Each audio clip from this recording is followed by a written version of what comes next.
Welcome to the Research Desk. Imagine watching a dominant company report record-breaking quarterly profits. Right. The financial media is just cheering, the sell-side analysts are aggressively upgrading their price targets, and the executive board has released this meticulously crafted press release outlining a flawless macroeconomic thesis for continued dominance. The narrative is essentially bulletproof at that point. Exactly. It's bulletproof. And yet, beneath the surface, the smartest, most sophisticated capital in the room is quietly, methodically running for the exits. Which we see happen all the time. All the time. We operate in an environment entirely saturated with these stories. Every asset price we observe is accompanied by a carefully constructed rationale. A rationale that usually sounds perfectly logical, right up until the moment it fails completely. Precisely. But what happens when the story the market tells itself fundamentally contradicts the mathematical reality of its trading? Does the narrative dictate the numbers, or do the numbers unmask the narrative? That is the multi-trillion-dollar question, isn't it? It is. When an entire ecosystem of capital allocation becomes captivated by a singular thesis, we must ask what happens beneath the surface. Today, we address the profound tension between market narrative and raw data. And to do that, we are going to completely dismantle and repurpose the capital asset pricing model. Yes, we must explicitly state that in this context, we are absolutely not discussing CAPM as an academic pricing model for expected returns. Right, no theoretical market premiums here. None at all. We are deploying it as a diagnostic lie detector for the market clock. And I, naturally, completely disagree. I know you do. But the mathematical triplet of alpha, beta, and R squared acts as an infallible lie detector. This triplet front-runs human psychology, proving systematically that when narrative and data diverge, the data wins months early. I approach this underlying mechanism from an entirely different vector. The data you describe is not a crystal ball. It absolutely is a diagnostic tool. It's merely a trailing symptom, honestly, of macro-level reflexivity and structural flow.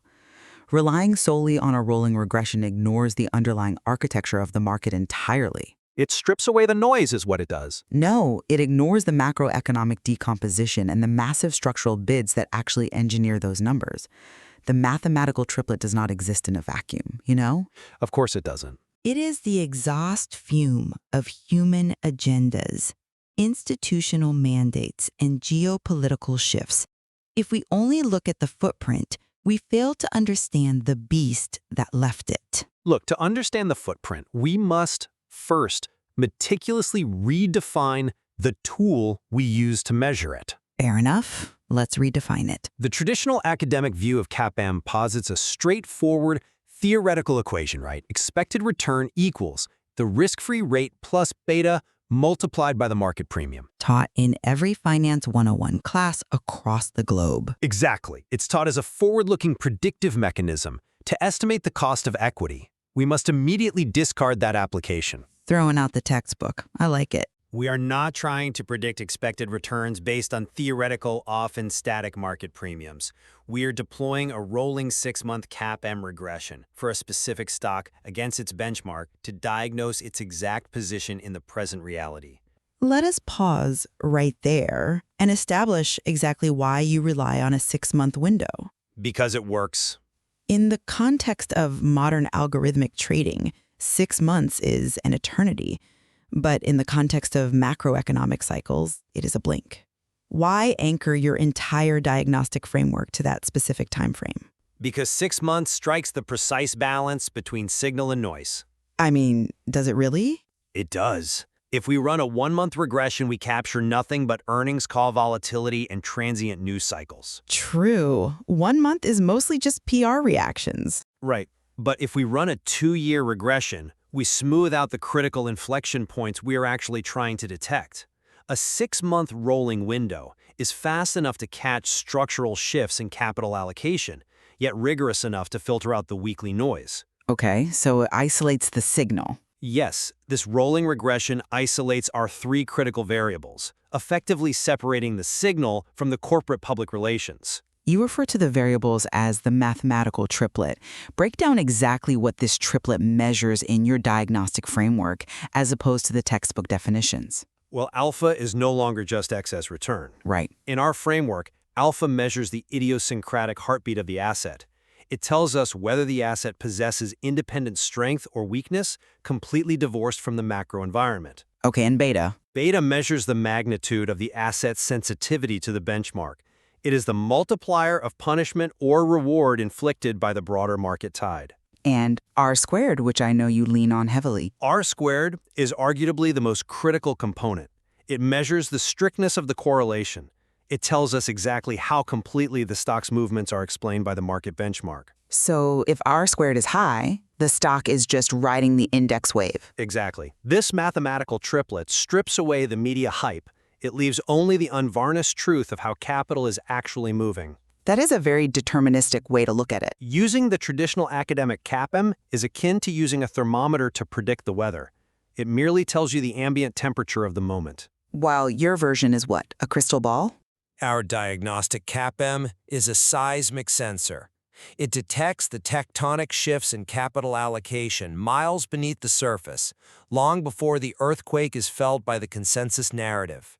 Okay, that seismic sensor analogy is elegant, but it implies that the benchmark against which you are measuring is somehow a stationary, objective bedrock. It is the aggregate reality.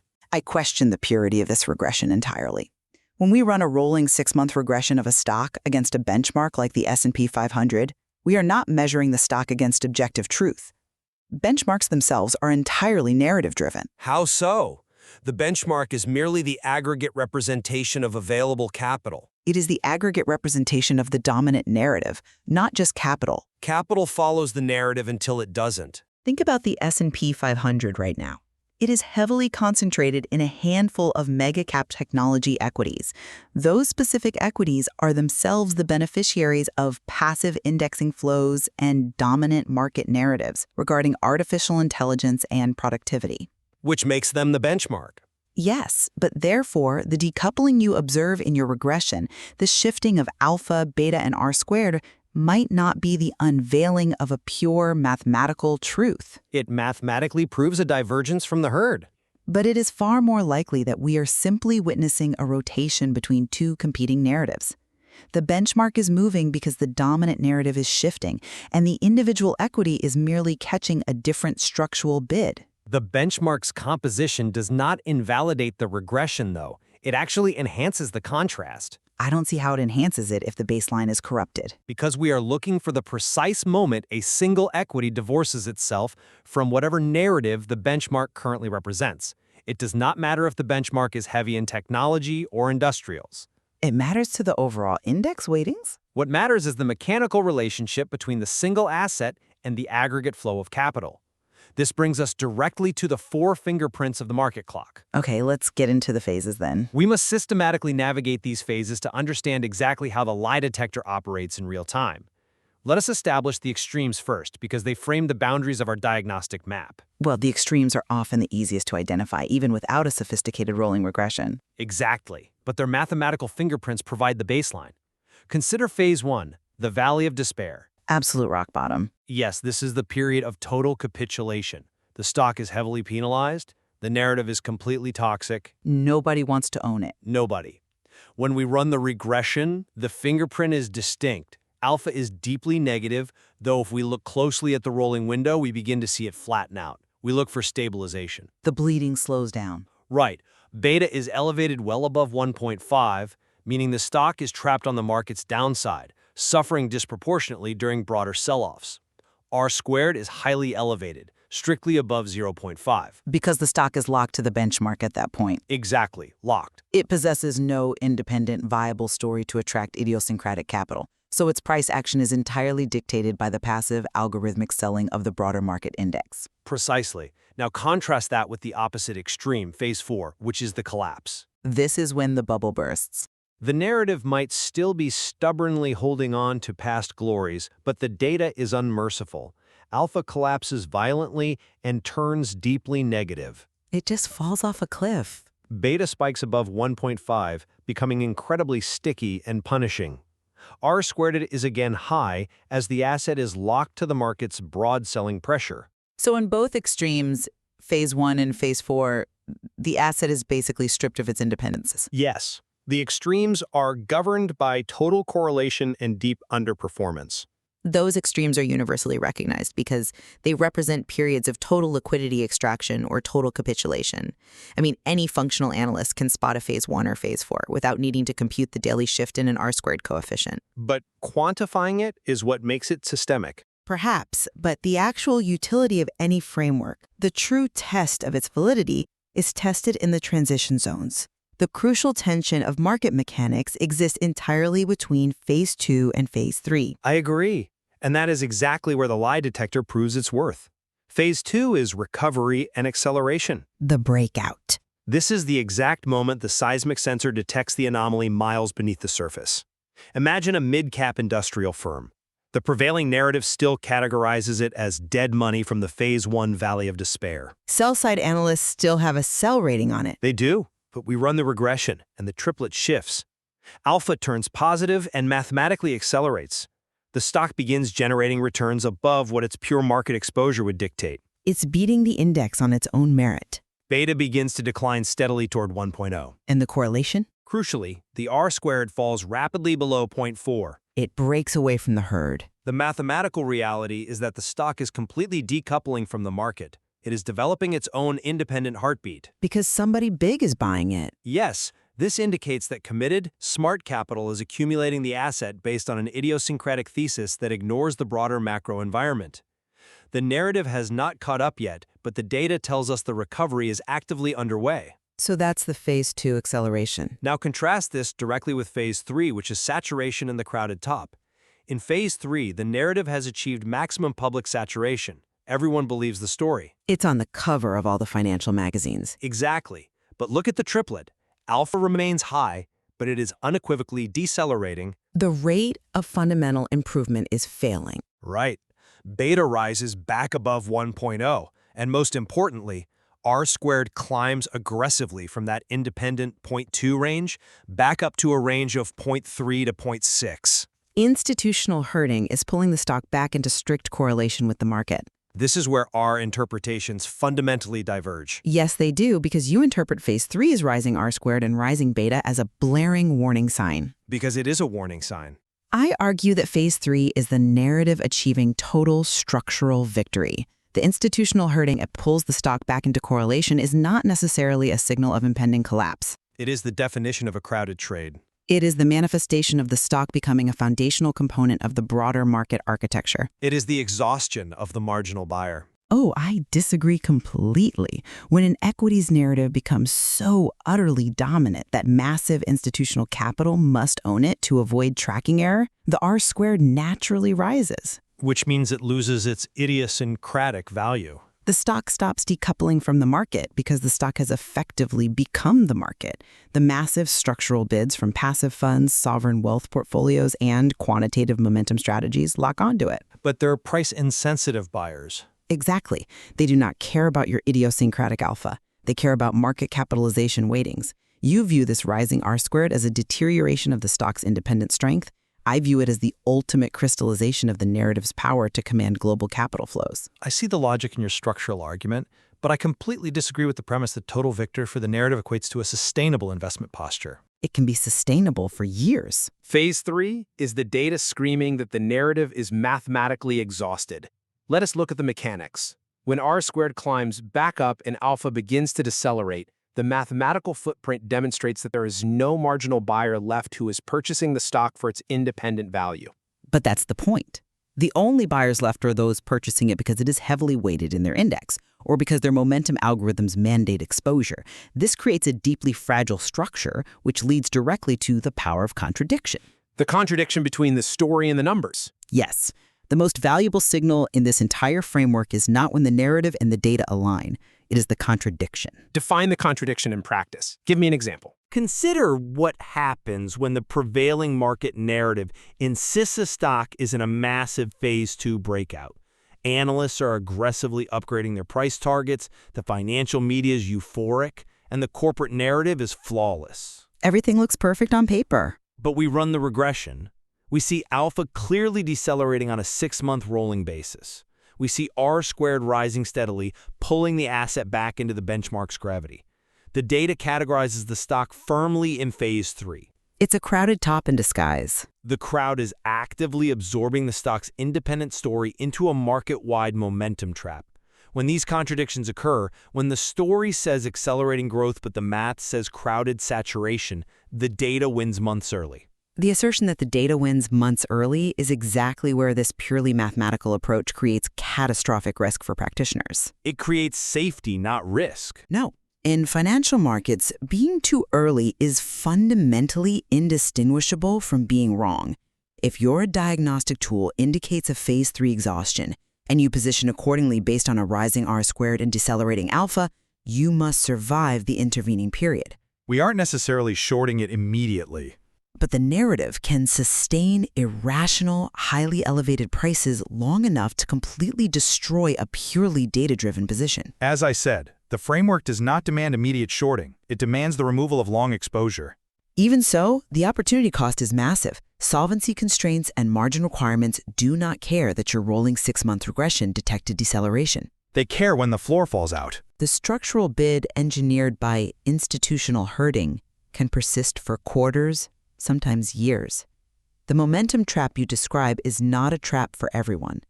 It is incredibly lucrative for those who recognize it as a structural flow rather than a mathematical anomaly. It's picking up pennies in front of a steamroller. If you step out of the way because R-squared hit 0.5, you might miss the final 40% of a structural bull run fueled entirely by passive liquidity. The risk of being early is entirely manageable if one respects the mathematical floor.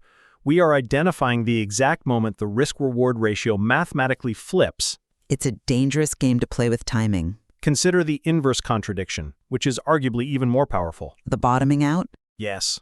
The narrative screams phase 4 collapse.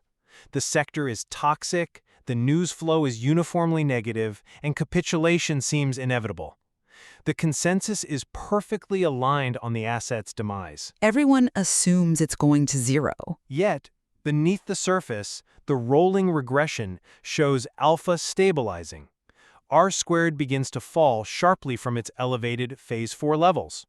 What does that tell you? Well, obviously it tells you that the passive selling has exhausted itself and someone is stepping in. Exactly. The data reveals an independent floor forming long before the narrative recognizes the fundamental improvement. Some value fund is quietly buying up shares. The smart capital is quietly accumulating, deliberately decoupling the asset from the macro sell-off.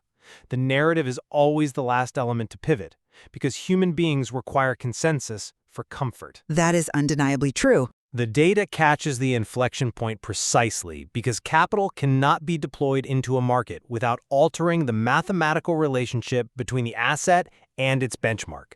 The footprint cannot be hidden. Okay, but let us scale this mechanism. Shifting the debate from single equities to the entire market requires aggregating these individual footprints. It does, and it works beautifully. If we compute the CAPM diagnostics across every constituent stock in a broad index, say all 500 stocks in the S&P, we are attempting to diagnose the market-level clock. Aggregating these individual fingerprints creates 5 distinct market states, effectively giving us a perfect macroeconomic weather map. We calculate the percentage of constituent stocks residing in each of the 4 phases, and the dominant weight dictates the macro state. Walk through the 5 states. The first is risk-on expansion. This is characterized by broad, market-wide positive alpha. A significant majority of stocks are in phase 2, decoupling positively and exhibiting independent strength. The tide is rising and lifting everything individually. The second state is the crowded peak, where alpha breadth fades significantly across the index, while beta remains dangerously high. This is a massive aggregation of phase 3 signals. Everyone is crammed into the same few trades. The third is risk-off contraction, displaying widespread negative alpha and extremely high correlation across the board. The market is moving down as a single correlated block. That's your panic phase. Right. The fourth is early recovery, where alpha breadth begins improving and correlation drops as individual sectors find their footing and decouple from the panic. people start buying the dip in quality assets. And the final state is transitional, emitting mixed, highly idiosyncratic signals where no single phase commands a statistical majority. Just churn. When we aggregate the individual regressions, the minor idiosyncrasies cancel out, and we are left with the undeniable macro-level vector of total market liquidity. I see the model. But the fatal flaw in aggregating this data is the assumption of a freely trading, idiosyncratic market.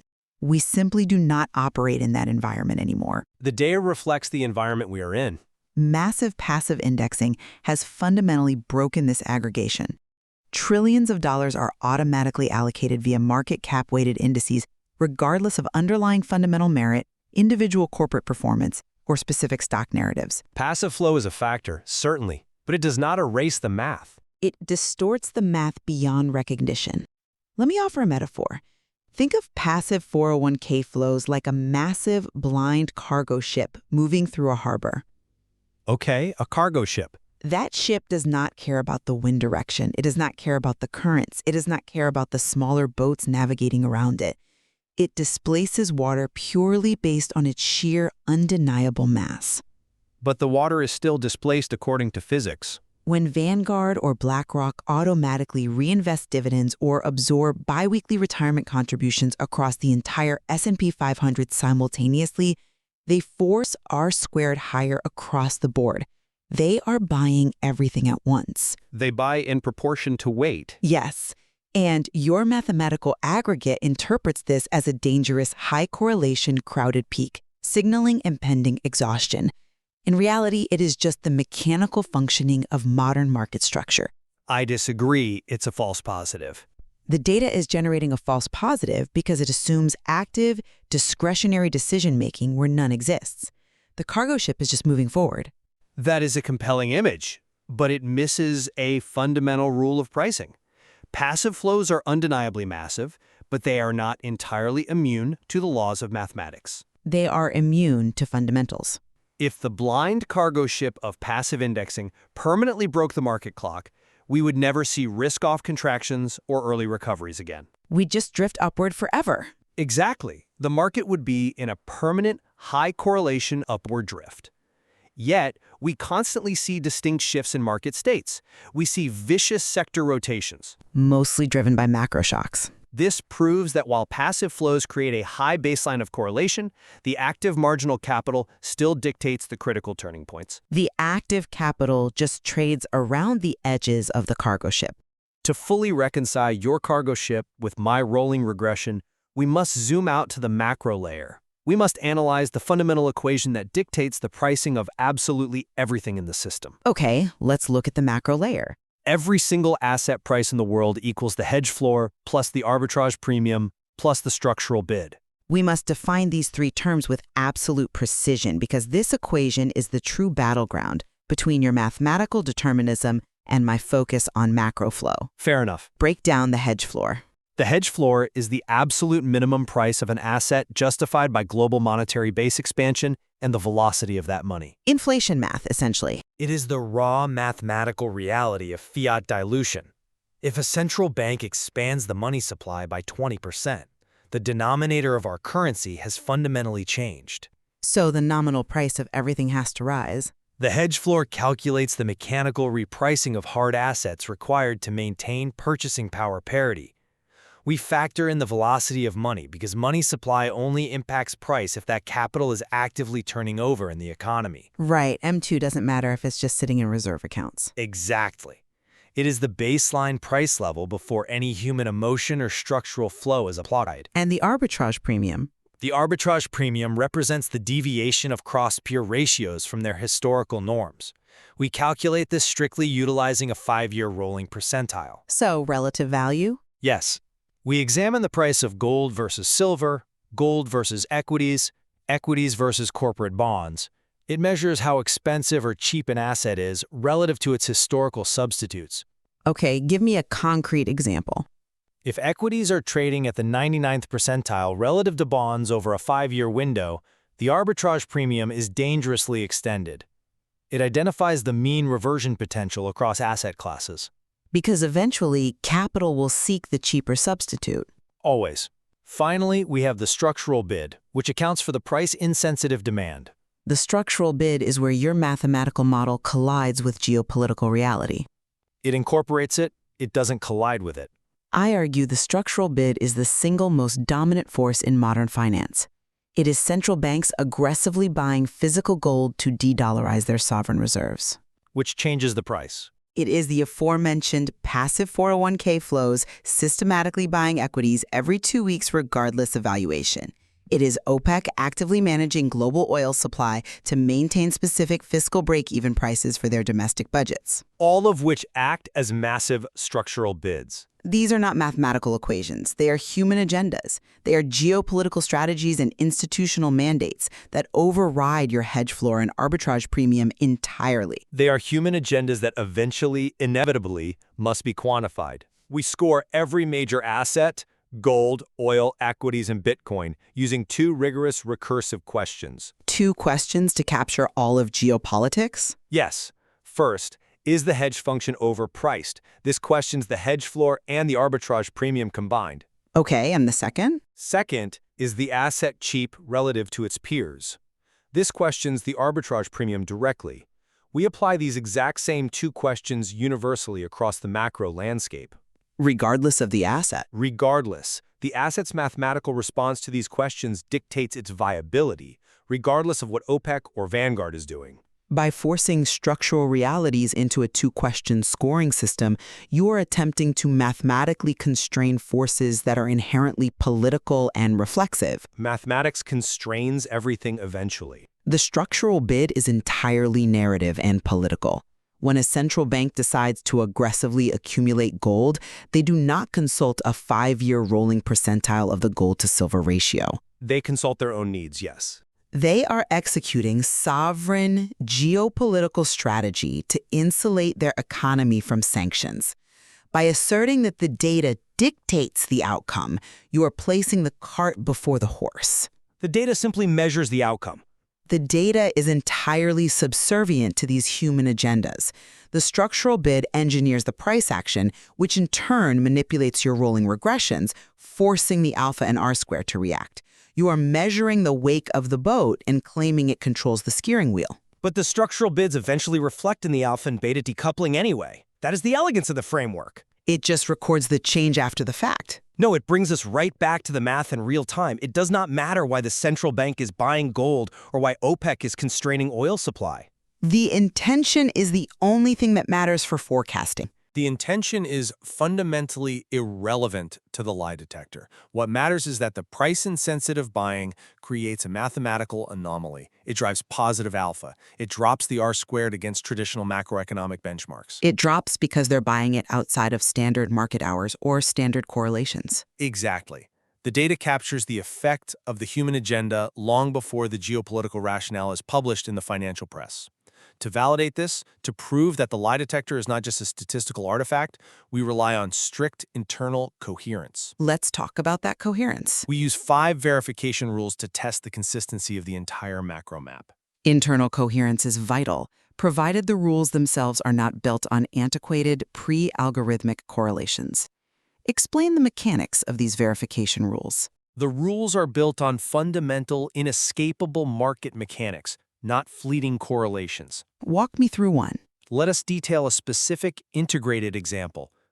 If oil rises 10% in a single month, it sets off a definitive chain reaction across the macro landscape. Because it touches everything? Given that oil is the primary input cost for the global economy, a rapid spike dictates that gold should be positive over the following year as inflation expectations reset. That tracks historically. Simultaneously, the VIX should be elevated. Why?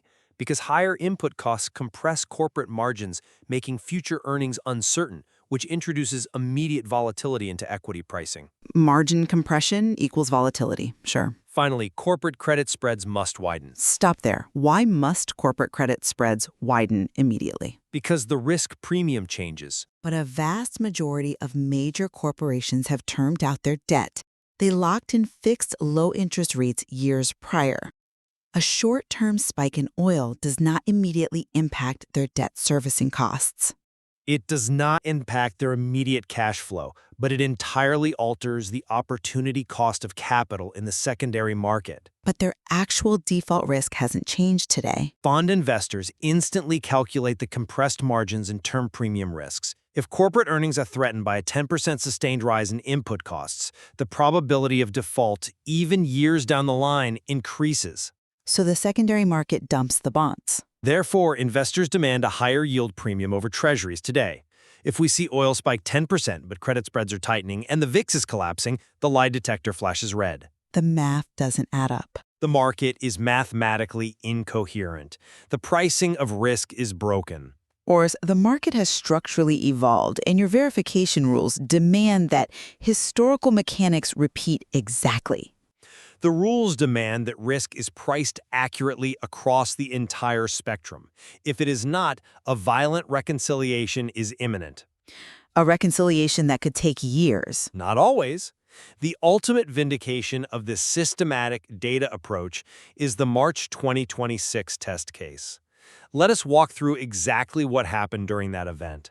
March 2026. We applied these exact 5 verification rules during a period of extreme market stress. March 2026 was defined by a localized banking panic. The regional sector was heavily distressed. That was the narrative. It was a very real panic. The prevailing public consensus at the time was entirely focused on the regional banks and a sudden, desperate rush to duration. The financial media instructed investors to buy long bonds and seek safety. Which seemed logical at the time, given the bank runs. However, the internal coherence check caught the underlying market movements perfectly. The CAPM diagnostics showed massive alpha generation in specific real asset sectors. Gold and oil. Gold, oil, and hard commodities were decoupling from the S&P 500, entering definitive Phase 2 acceleration. While the banks burned. Meanwhile, the broader equity market exhibited a massive, high correlation, crowded peak signal. The 5 verification rules warned us that the narrative of a localized, isolated panic was mathematically false. Because the flows didn't match the story. The internal coherence check showed that a massive structural rotation out of financial assets and into real assets was underway. The data mapped to the reality flawlessly, while the narrative chased shadows on the banking stress. You mapped the March 2026 event as a sweeping victory for the mathematical triplet and your verification rules.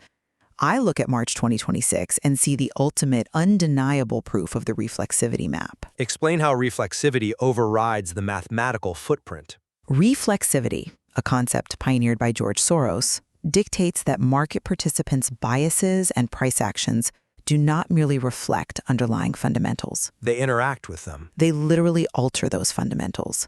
The fundamental terrain changes based on the price action. One asset's movement directly drives the mechanical demand for another. I don't disagree with the mechanic. During March 2026, when gold began rising rapidly, it was not merely a data point for your alpha calculation. It was a loud, psychological signal of systemic inflation fear. Which the data caught. That specific emotion, that profound narrative of fear, actually drove institutional mechanical flows.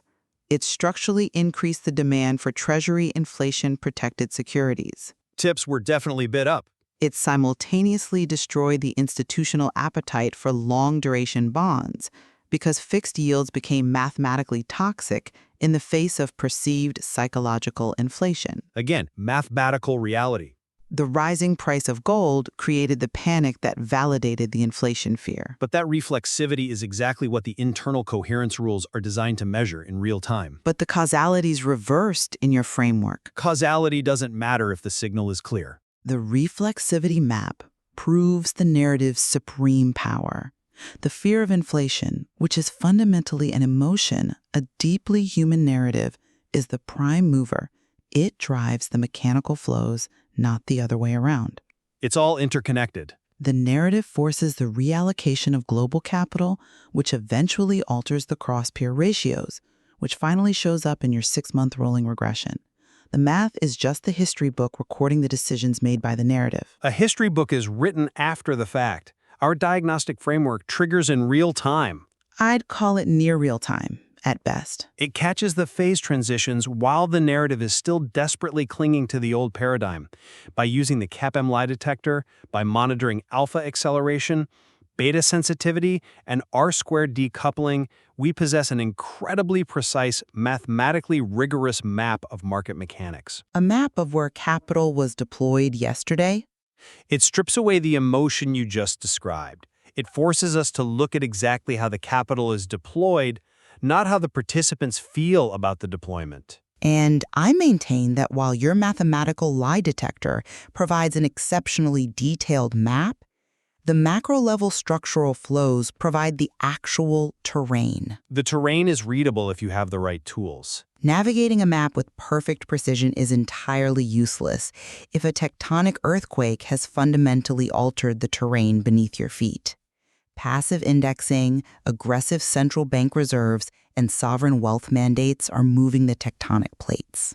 The math will adjust to the new plates. You cannot mathematically constrain human geopolitical ambition. Well, we have mapped the profound tension between a mathematically rigorous diagnostic framework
A map of where capital was deployed yesterday. It strips away the emotion you just described.